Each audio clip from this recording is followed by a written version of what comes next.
Quem nunca colocou o seu dinheiro em um título de capitalização, achando que era investimento, como uma recomendação de investimento? O que é um título de capitalização? Nada mais, nada menos do que um sorteio. Mas está longe de ser investimento. Está muito longe de ser investimento.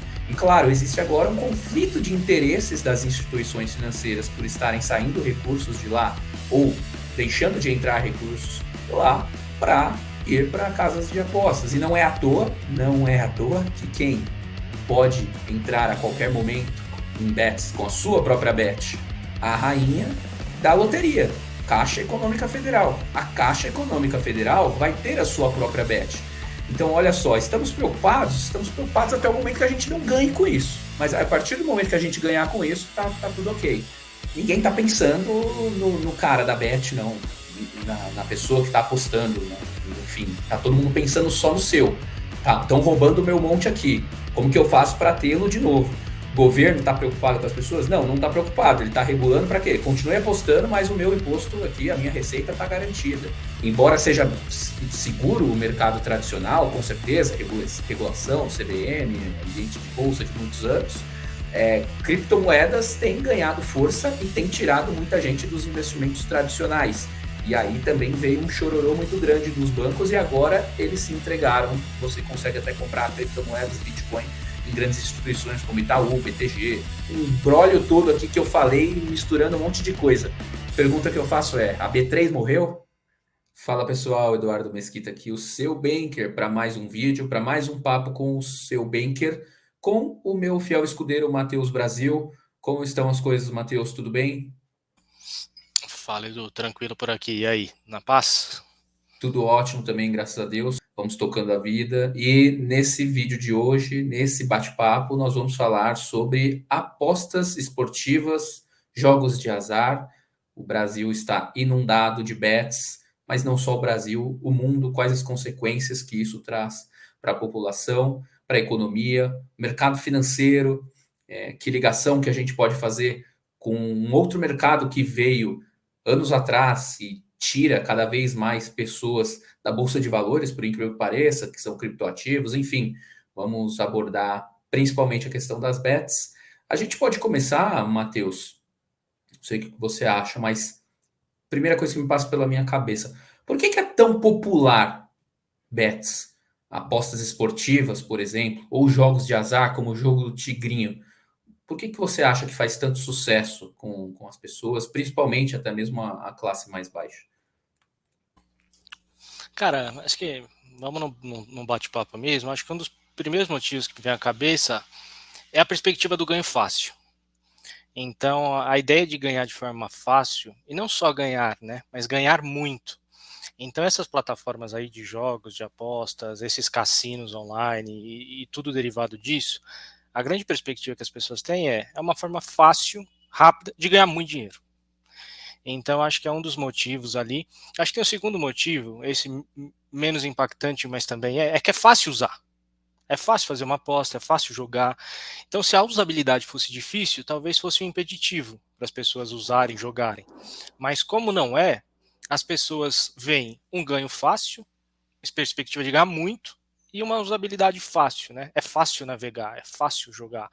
Então, acho que são motivos aqui que levam as pessoas a dedicar recursos, dedicar tempo e mergulhar nesse universo aqui de jogos online, apostas e todos os derivados, né? Isso mostra que as empresas são muito boas em tecnologia para transformar uma coisa muito fácil para quem está consumindo ali. Mas um ponto relevante que você tocou, né, a possibilidade do ganho fácil, as pessoas imaginarem que elas vão ter facilidade e vão conseguir vencer, é imaginar que isso, ou tornar isso como um investimento, mas a gente sabe que isso não é um investimento. Investimento é onde você coloca um recurso financeiro esperando um retorno a curto, médio, longo prazo, que dificilmente você vê o seu capital indo a zero. Claro que pode acontecer, e a gente já viu casos no mercado financeiro de um investimento ir a zero. E aí a gente pode até aprofundar depois o que aconteceu e como que isso pode se correlacionar. Mas é certo que a pessoa que acaba apostando ou joga algum jogo, algum cassino, é meio que binário, ou você ganha ou você perde, não é como investimentos que você tem uma desvalorização, depois pode ter uma possibilidade de valorização e assim por diante. Ou seja, resumo não é investimento. Certamente não é investimento, né? Quando você faz um investimento com consciência ali, né, com a ajuda de uma pessoa ali para te auxiliar, um consultor, ou mesmo você tomando a decisão de investir, geralmente você olha os fundamentos, né? A sua decisão ela está por trás de um fundamento, ou se espera que se esteja num investimento tradicional. Então vamos investir, por exemplo, vamos ilustrar aqui, vou investir numa ação, qualquer uma. Poxa, você vai ver que companhia é, como que está a companhia. Você não vai investir numa ação, numa loteria, rodar uma roleta e falar, poxa, vou investir nessa ação porque foi a que caiu. Investimento ali em jogos de azar não tem fundamento, né? Não tem uma explicação racional por detrás ali, né? Uhum. Você não faz, você não joga, você não roda uma roleta de forma racional. Você conta com a sorte. E quando a sorte é o fundamento ou direcional por trás daquilo, não é investimento. Não tem como ser. Isso Uhum. significa que nunca vai ter ganho? Não. Tem até uns estudos que a gente vai falar que, enfim, tem ganhos, mas a base, a sustentação desse tipo de coisa é a sorte. Aí deixa de ser investimento e passa a ser até meio redundante, passa a ser loteria, né?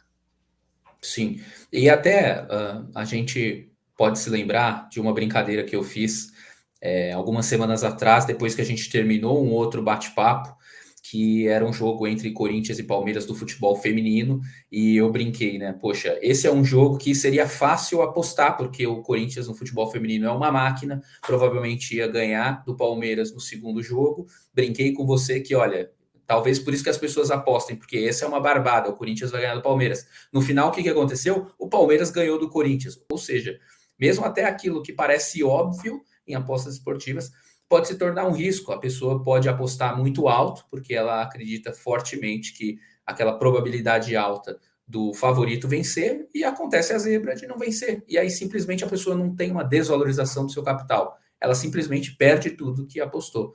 Isso realmente acaba sendo complicado se a pessoa acaba levando isso como investimentos.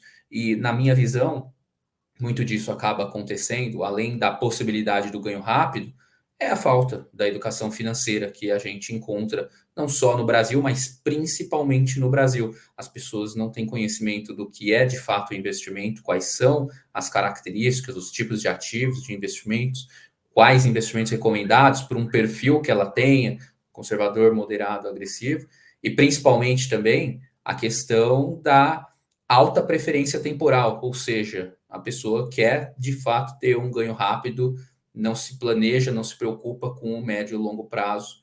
E essa necessidade de curto prazo faz ela ir pelo caminho mais fácil, não é?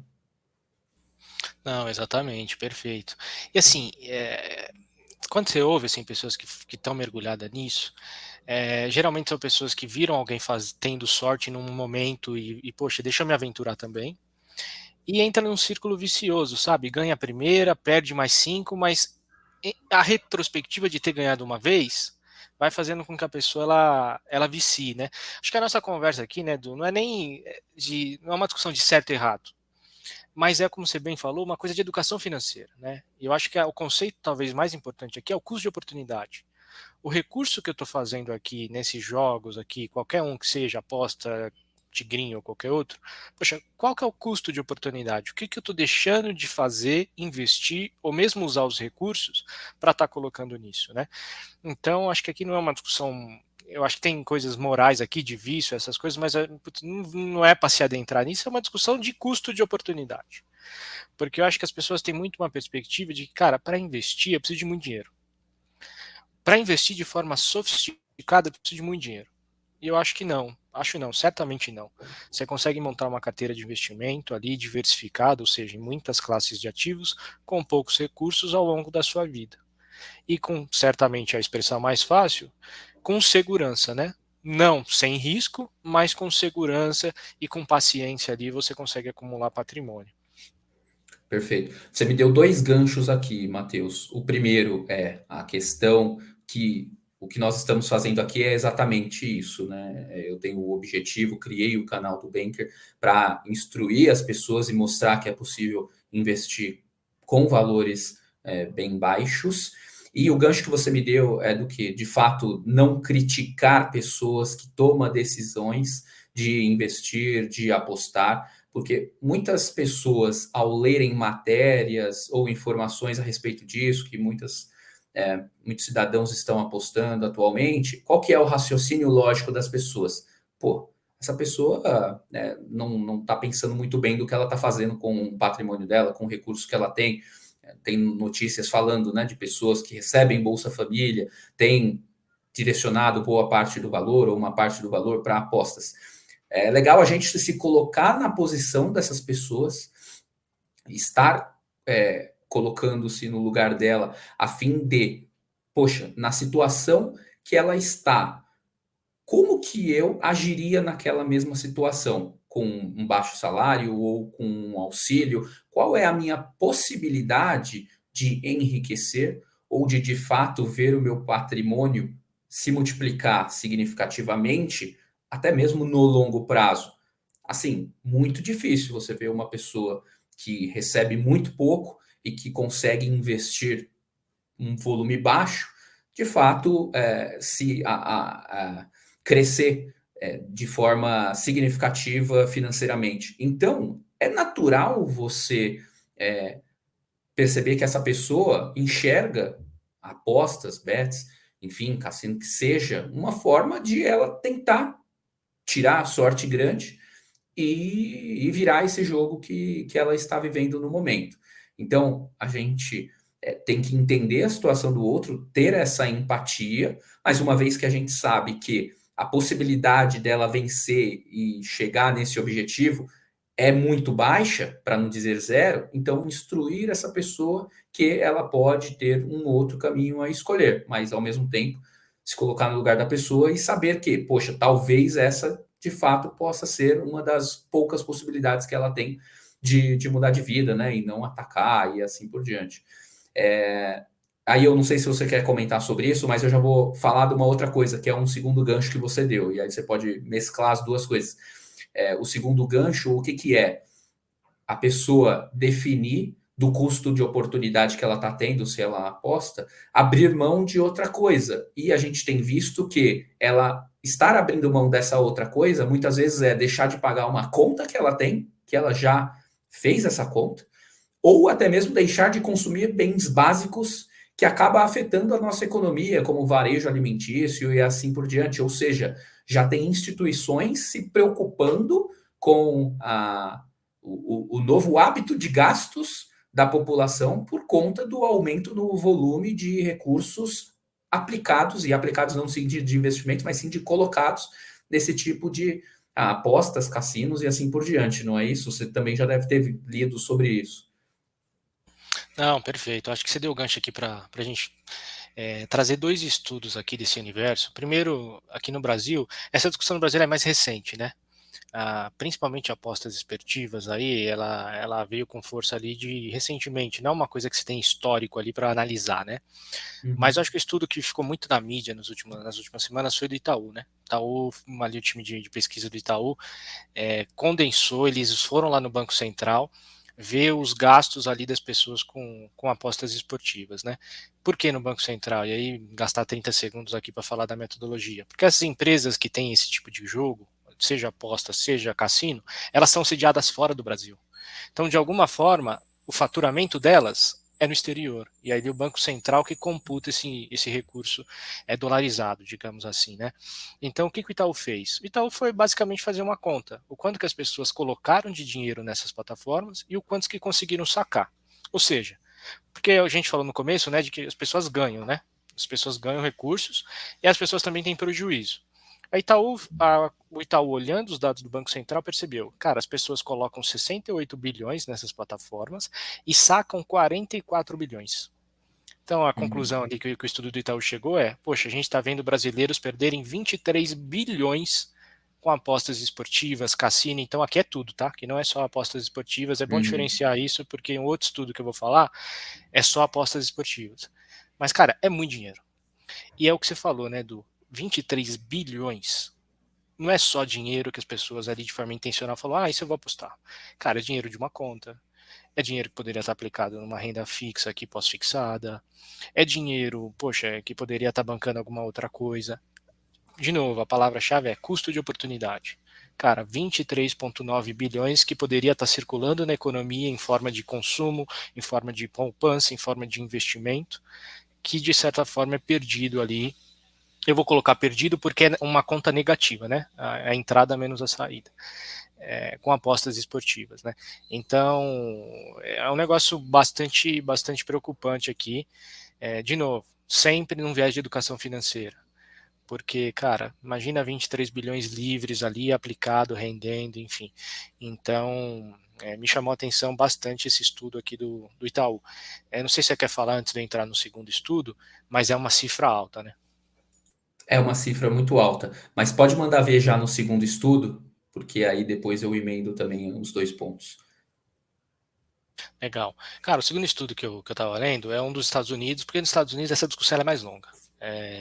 Na Uhum. década de 90 ali, a Suprema Corte dos Estados Unidos proibiu jogos de azar, tá? Então proibiu apostas esportivas, jogos de azar não, apostas esportivas de forma explícita, né? E ao longo desse tempo, passou um tempo e só em 2018 que a Suprema Corte ali ela fez a liberalização. Ela tirou essa proibição federal que existia desde meados dos anos 90. E aí, poxa, se ali no fim de 2018, começo de 2019, foi que liberalizou, que se tornou legal, foi possível ver o quanto que os americanos começaram a gastar com apostas esportivas. E, cara, a cifra também é absurda. Em 2019, bem no comecinho, assim que liberou, os americanos eles gastavam 1 bilhão e 100 milhões de dólares por mês em apostas esportivas. De novo, 1,1 bi mês de dólares. Uhum. Em 2024, janeiro desse ano, passou para 14 bilhões por mês. Então, de novo, o Uhum. delta, 1,1 para 14. É um negócio que, cara, sempre tem um dilema moral. A gente nem entra nessa discussão porque vai além do que a gente se propõe, mas, cara, eu acho que tem vício por detrás, né? Vira um ciclo. As pessoas começam a gastar mais, enfim. Então, 1,1 para 14 não foi acompanhado de milhões de americanos a mais. Claro, aumentou o número de apostadores, mas numa proporção muito menor do que a cifra gasta. O que eu quero dizer? Pessoas Uhum. começaram a gastar mais, o CPF das pessoas começou a gastar mais com apostas esportivas. E Uhum. aí, o time não, né? Time também. Pesquisadores ali da Universidade de Kansas fizeram um estudo também. E lá, né, nas aulas de economia, você vai lembrar, né? Sempre quando tem um evento, a gente acompanha antes e depois. Né? A gente estuda isso em Uhum. econometria, né? Para ver o efeito antes do fato e depois do fato que aconteceu. E o time de pesquisadores do Kansas fez essa análise, né? E eles perceberam o seguinte, cara, as apostas regular nas plataformas de apostas foi de 280 dólares por trimestre para 1.600. Então, cara, eles começaram a dedicar da renda ali 1.600 dólares com apostas esportivas, né? Então esse é o primeiro ponto. E aí eu acho que aí é o grande pulo do gato que os pesquisadores chegaram. Falou, poxa, começaram a gastar 1.600 dólares por trimestre com as apostas esportivas. De onde vieram esses recursos, né? Eu acho que é o ponto-chave da nossa conversa aqui, né, Porque, cara, qualquer pessoa hoje tem um orçamento. Pô, isso aqui é para cartão de crédito, isso aqui é para lazer, isso aqui é para uma prestação. E eles perceberam que os gastos com apostas esportivas não estavam vindo de uma finalidade que eles planejaram. Vou gastar isso com aposta esportiva. Não. Eles estavam tirando de outras coisas para fazer a aposta esportiva, né? Que é um pouco do que a gente estava falando de custo de oportunidade. E aí um conceito que ele é técnico, que eu mais acho que vale a pena trazer, é que investimento em aposta esportiva é investimento com valor esperado negativo. O que isso significa? Que a probabilidade de perda é quase total. Então, eles estavam tirando recursos de atividades com valor esperado positivo, que são poupança, que são investimento em ações, investimento em renda fixa, para aplicar na atividade de apostas esportivas que tem um valor esperado negativo. Uhum. Então, cara, fazendo a síntese até aqui, cara, saíram de um investimento de 1,1 para 14 bilhões mês, o gasto por trimestre passou a ser muito significativo, e o gasto, esse significativo por trimestre, veio de coisas que davam lucro, que davam rendimento para essas pessoas, para esses Uhum. americanos. E aí, uma coisa que eles também chegaram na conclusão é, cara, essas famílias que apostam, que estão no estudo deles, e faziam investimento em ações, em renda fixa, americana e tudo. A redução dos investimentos nessas coisas foi de 14%. Uhum. Empiricamente eles chegaram nessa conta, ou seja, reduziu em Tá. 14% o investimento em coisas que têm potencial de retorno e aumentou quase o dobro em apostas esportivas. Poxa, Uhum. sair de uma coisa com valor esperado positivo para ir para uma coisa com valor esperado negativo, eu reduzi o que tem potencial de me dar lucro e aumentei muito o que tem grande probabilidade de perda, tá? Uhum. E Realmente é. Desculpa, pode continuar. vai lá. Não, eu ia comentar que realmente esses dados que você trouxe são bem impactantes. Eu tenho dois pontos aqui para comentar sobre isso. O primeiro é o que me chamou a atenção, então, é a questão da legislação ali, da regulamentação, ou melhor, pode-se dizer, né? Que uma vez que aparentemente parecia ou poderia ser que esse número se reduzisse com alguma restrição do governo ou algo que o governo fizesse com o objetivo de tornar talvez um pouco mais difícil ali para o cidadão ou reduzir um pouco esse apetite, né, da pessoa ao bet, só que causou o efeito contrário, né? Aumentou o volume colocado nesse tipo de diversão, vamos colocar assim. E a gente tem falado aqui no Brasil exatamente sobre isso. Tá para acontecer uma regulamentação nas bets que não são sediadas aqui no Brasil, elas ou não têm um CNPJs no Brasil, enfim, elas não poderão continuar. Por quê? Porque o governo está regulando para que o governo consiga tributar essas empresas de bet, que hoje elas ainda não pagam impostos. O ganhador das apostas esportivas, eles não pagam impostos, e aí, com essa regulamentação do governo, o governo poderá, então, ter uma fonte de renda através das bets, certo? E aí, a gente pode fazer a mesma correlação. Muita gente acredita que, então vai sair casas de apostas, talvez menos pessoas vão deixar, vão parar de jogar, ou menos pessoas vão jogar. Por quê? Porque agora vai ter tributação também nisso, ou seja, vai reduzir o ganho da pessoa. Mas a experiência americana foi contrário, teve o efeito oposto, né? Então a gente pode imaginar que isso também faça com que no Brasil não continue essa tendência, né? E aí depois a gente até fala de tendência, que eu tenho mais coisas para falar, mas eu só não queria perder o gancho de outra coisa que você comentou. O Itaú fez esse estudo muito bacana e etc.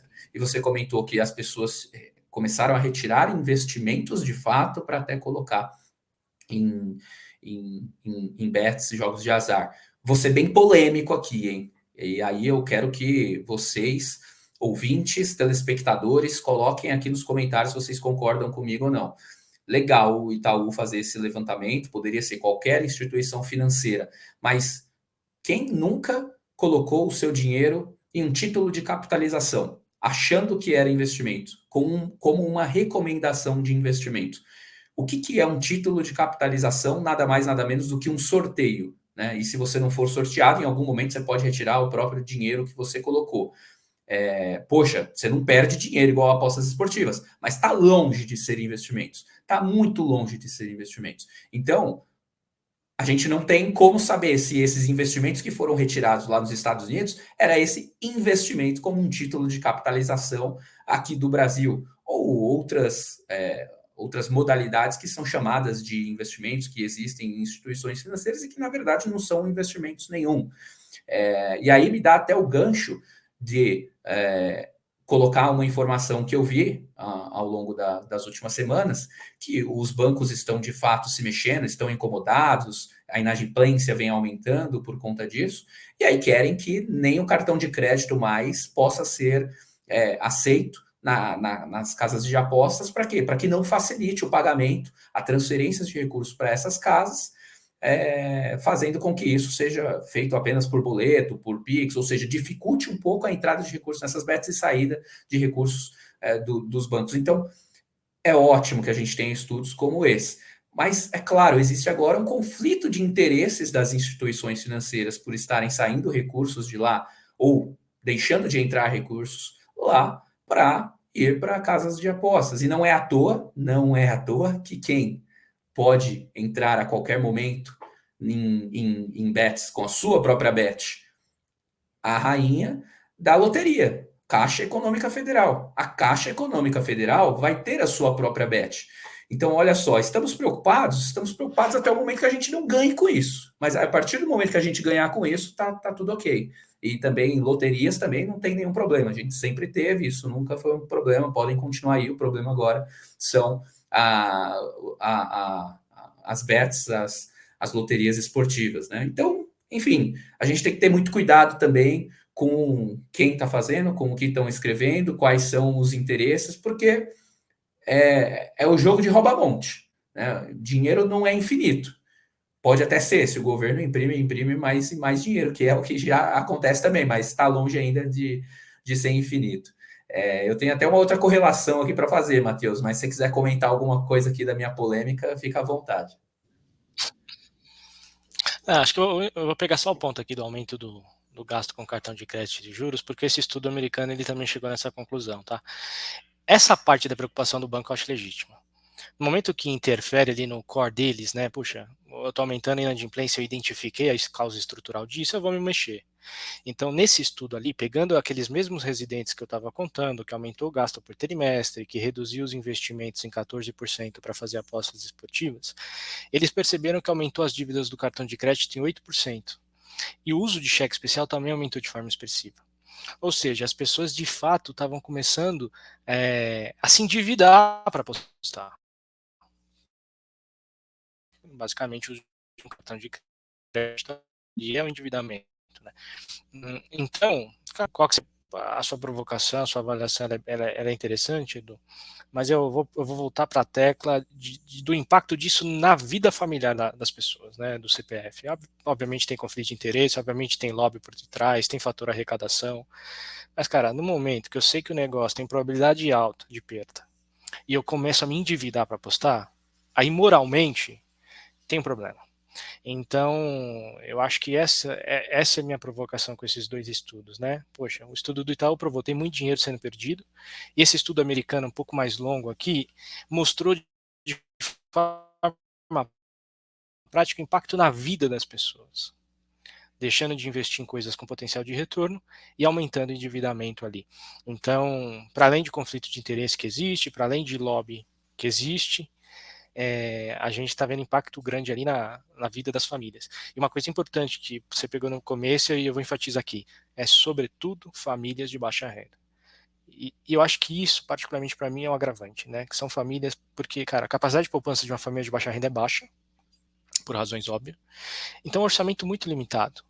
No momento que eu comprometo para uma família de baixa renda ainda mais desses recursos, com aposta, sabendo que putz, aumenta o gasto com cartão de crédito, cheque especial vira uma bola de neve. De novo, você trouxe um ponto importante da compreensão que essa família tem do ganho fácil, e aqui a empatia que a gente tem fazendo esse diálogo aqui, que a gente precisa colocar no lugar delas mesmo, mas a ideia é, de novo, um alerta de educação financeira. Cara, depois eu até quero concluir minha fala falando de investimento mesmo, mas fazendo essa provocação, não vou usar o clichê de fazer apelo, né, mas fazendo com que as pessoas reflitam, principalmente as de baixa renda, de que de fato, cara, é um comprometimento de recurso que não deveria acontecer, sabe? A não ser que, poxa, ficasse claro que parte do orçamento dessas pessoas é para diversão e esse gasto com aposta esportiva é para diversão, e de novo, não estamos fazendo julgamento de certo e errado. Mas, cara, as evidências aqui empíricas são de, cara, aumento de endividamento, deixar de ganhar dinheiro, muito gasto de grana na mesa. Então, eu acho que até é um dos motivos de a gente estar batendo esse papo, né, poxa, é um assunto sério, não é um assunto aqui que é muita grana, mas ao mesmo tempo tem um propósito por detrás, né? Mas eu cortei a sua segunda correlação aí. Concordo 100% com você, Matheus. Foi o que nós já estávamos falando ali no início. E vou deixar claro novamente: bet, apostas, cassino não é investimento. Não é investimento. E por isso fiz também a questão ali da empatia. Entendemos quem aposta buscando mudar de vida, principalmente os mais pobres, como o Matheus falou. Então, não podemos julgar essas pessoas, mas temos que compartilhar a informação de que, poxa, existem outras saídas. Mas o que eu quero deixar claro ali com aquela questão de conflito de interesse, que quer que seja, é o que ninguém está pensando no cara da Bet, não. Na pessoa que está apostando no fim. Tá todo mundo pensando só no seu. Estão roubando o meu monte aqui. Como que eu faço para tê-lo de novo? O governo está preocupado com as pessoas? Não, não está preocupado. Ele está regulando para quê? Continue apostando, mas o meu imposto aqui, a minha receita está garantida. Caixa Econômica Federal, poxa, não quero ficar fora desse mercado também.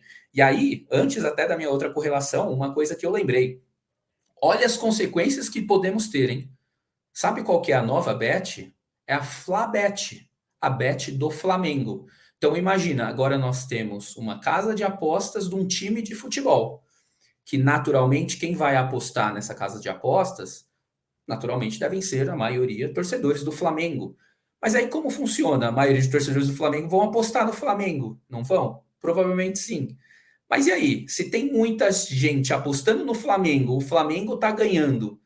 Poxa, acho que essa casa de apostas vai perder, não vai não? Porque está todo mundo apostando no Flamengo e o Flamengo de fato vai ganhar? Ou será que o Flamengo vai deixar de ganhar para que a sua Flabet vá bem? Olha que coisa maluca a gente está enfrentando nesse momento. Casas de apostas de time de futebol. Isso é a maior loucura que eu já vi na minha vida. E aí, eu tenho duas correlações, na verdade, para falar, hein? Olha que eu tô que tô hoje. Qual que é a primeira correlação que eu ia fazer? E depois você se vira aí, Matheus, para emendar, lembrar tudo que eu falei. Qual que é o ponto? Ainda na questão de apostas esportivas, e aí depois eu vou para outra, mudando já um pouco de apostas.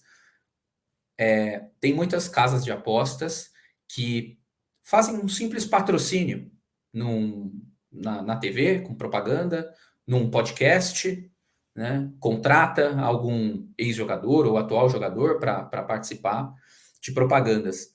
Só que isso, diante de tantas casas de apostas, já está ficando saturado. Já está ficando saturado. O que eu ouvi também essa semana que deve ser a tendência das casas de apostas a partir de então?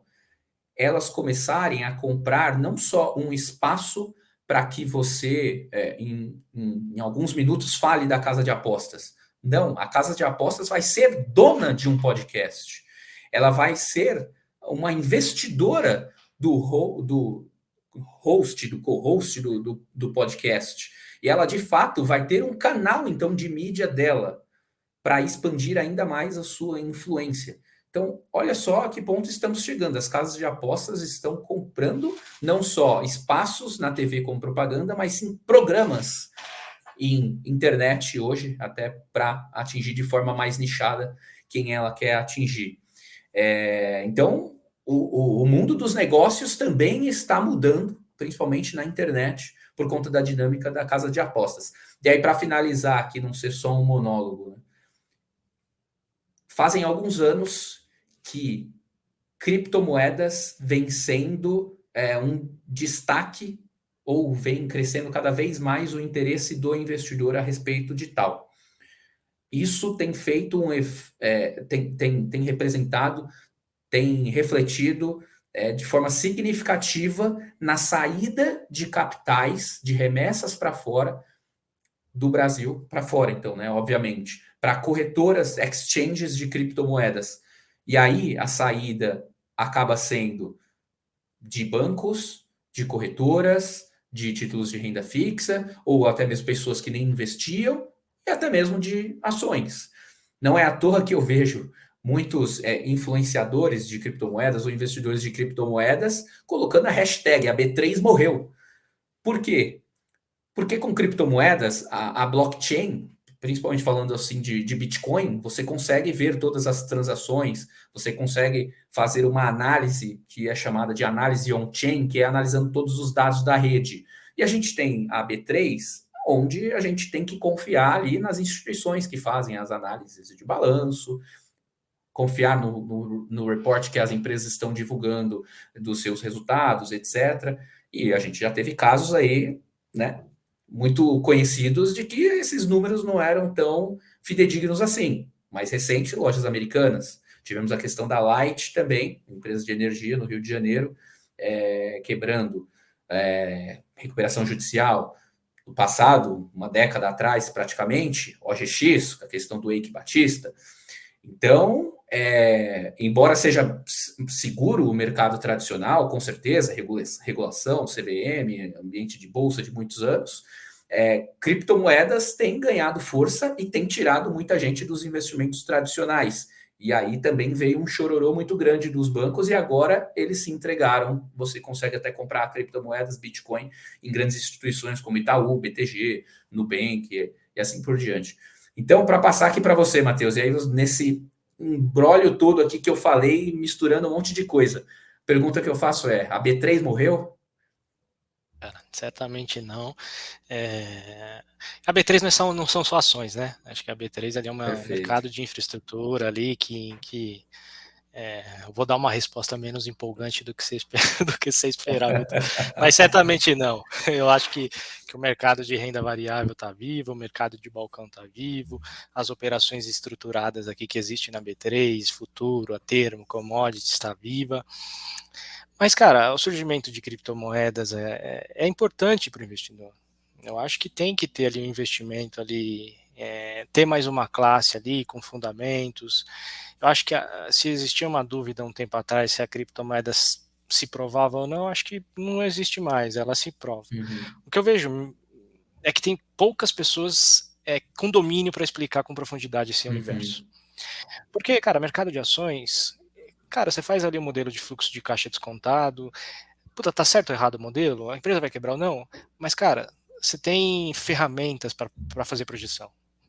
Criptomoeda tem também, você sabe que existe muito mais do que eu, mas se a gente tem menos pessoas com a expertise para fazer com qualidade, né? Do que o mercado de Uhum. ações. Mas eu acho que o Perfeito. resumo da ópera, cara, existe, não vai morrer, e tem que conviver as classes de ativos. É o que a gente aprendeu na faculdade, cara. É diversificação.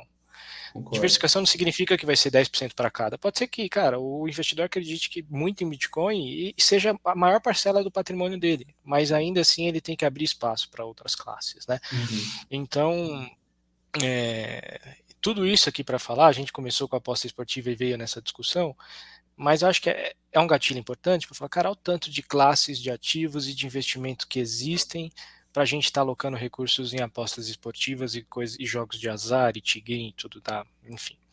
Poxa, não, mas eu tenho que ter. Cara, a partir de quantos você precisa ter para investir num Bitcoin, Edu? Pouco, certo? Muito pouco. Com R$ 1 você já Então, consegue investir. exatamente. Então você compra também ações na bolsa, ali você monta uma carteira legal de ações, também com muito pouco. Cara, você monta uma estratégia de renda fixa, também com muito pouco. E, cara, você monta uma carteira, mesmo famílias de baixa renda, cara, é o poder dos juros compostos que a gente ouve tanto, né, Edu? Cara, vai montando todo dia, poxa, consigo reservar só 200? Cara, vai montando. Cara, vou montar uma poupança para meu filho pequeno aqui com a finalidade de pagar a faculdade? Cara, vai montando. Você não vai jogar a faculdade do seu filho numa roleta, né, cara? Então, essa visão de educação financeira, de alocação de ativos, de montagem de portfólio, e nisso cabe tudo, cara. Cabe Bitcoin, cabe ações, cabe renda fixa. Mas, cara, eu vou tomar a liberdade de afirmar que não cabe jogos de azar na montagem dessa carteira, cara, porque é perda certa. Então, eu acho que, cara, os recados finais que eu quero deixar aqui cara, não acredito que a B3 morreu. Acho que dá para conviver tudo de forma harmoniosa num portfólio das pessoas. E, cara, dá para investir com muito pouco. E abrindo parênteses e fechando de forma rápida. Cara, o primeiro investimento é em educação financeira, é em conhecimento, cara. Gasta energia, estuda, vê alguns sites, portais. Cara, o Edu sabe o quanto que eu acho difícil estudar a criptomoeda, mas, cara, já estou me dedicando. Mas, cara, as coisas mais fáceis. Renda fixa é mais fácil. Começa por renda fixa, cara. Vai lá entender investimento pós-fixado, investimento pré-fixado, inflação. Poxa, depois vai entender os fundamentos de ações, vai ver como que se investe num fundo de investimento para você delegar seu dinheirinho ali para um gestor. Poxa, depois vai sofisticando, investe em criptomoeda. Eu acho que o canal aqui do Edu tem várias recomendações de como estudar, que canais acompanhar, o que fazer. Poxa, eu acho que o meu recado aqui, já caminhando para o final, cara, vimos que tem muito dinheiro ficando na mesa, vimos que isso está mudando o comportamento das pessoas, e as oportunidades de alocação e investimentos, elas são muito boas aqui para a gente acabar achando que para ganhar de forma fácil, né? Então acho que essa aqui é a minha visão mais final aqui da nossa conversa, Edu. Legal, Matheus. Eu concordo 100% com tudo que você falou. Como a gente está chegando no final, tem algum ponto adicional que você gostaria de falar de apostas esportivas ou até mesmo nesse paralelo que eu fiz com a criptomoedas? Eu principalmente falei dessa questão de criptomoedas porque também houve aquele conflito ali com as instituições financeiras quando começou tudo isso, né? Então, por isso que eu achei legal colocar aqui na roda, mas depois a gente faz um específico de Bitcoin e criptomoedas, mas especificamente ali de BET. Tem mais algum ponto que você queria comentar? Teve a questão da Falabert aí que eu falei, não sei se você tem alguma opinião sobre isso Não, também. não, dessa daí eu vou deixar passar. Mas acho que um ponto importante aqui é que, cara, cada classe de ativos, ela tem uma coisa de loucura, né? Por exemplo, criptomoedas. Mas o Edu com certeza vai concordar que, cara, aquela história de meme coins na época do macaco do Neymar foi uma bizarrice. Aquilo lá, mas aquilo lá as pessoas viam como criptomoedas, está dentro da classe, estava dentro da classe. Cara, ações. Ah, cara, vou investir em Americanas agora. Cara, tem ali uma coisa. Eu acho que tudo é estudo, tudo é um pouco de profundidade. O, o que eu acho que dá para afirmar é, cara, o universo todo de aposta é ruim. Mas dentro de cada classe também tem coisa ruim. Por isso que a gente fez a provocação, cara, educação financeira. Estuda aos poucos, pede ajuda, vê canais, vê as nossas conversas, vê outros canais, mas talvez, para ficar aqui muito claro, não significa que investir em Bitcoin é ganho certo, não significa que investir em renda fixa é ganho certo, que investir em ganho certo. Cada uma dessas classes tem umas baboseiras, né? Então, era isso, né? Que na hora que o Edu foi falando, eu fui lembrando da febre que foi o macaco, né? Então foi assim, Uhum. depois desceu para baixo, ações e renda fixa, Edu deu o caso de Americanas, de Light, tem o GX e tem vários outros, renda fixa também, enfim, mais cara, dá para investir com muito pouco, mas, cara, gasta energia ali, estuda, faz com diligência, toma cuidado, mas investe ao invés de apostar. Boa, é isso, Matheus, perfeito. A questão do macaco ali eram os NFTs, tá? É, alguns têm até algumas utilidades aqui, quando a gente for falar de criptoativos, eu acho que dá para a gente abordar bem esse assunto. Existe uma possibilidade de ter um acesso muito bom com NFTs. Depois a gente entra no assunto especificamente, o porquê que NFTs faz sentido, e eu tenho certeza que muitas pessoas vão se surpreender e ver que não é só um macaquinho ali na foto, como foi divulgado por todo mundo ali na questão do ativo do Neymar. Então, fechamos por aqui, né, Matheus? Bom, pessoal, então, muito obrigado por assistir esse vídeo. A gente volta em breve para um próximo. Espero que tenha ficado claro aqui a nossa posição de que, então, bets não são investimentos. Entretanto, fique atento também com essa questão de conflito de interesse, tenha empatia por quem aposta, apenas difunda essa informação e esse conhecimento que é de educação financeira para que as pessoas tenham então conhecimento e responsabilidade do que façam com seu dinheiro pensando no futuro. Obrigado, Matheus. Um grande abraço. Obrigado, pessoal. Abraço. Até a próxima. Tchau, tchau.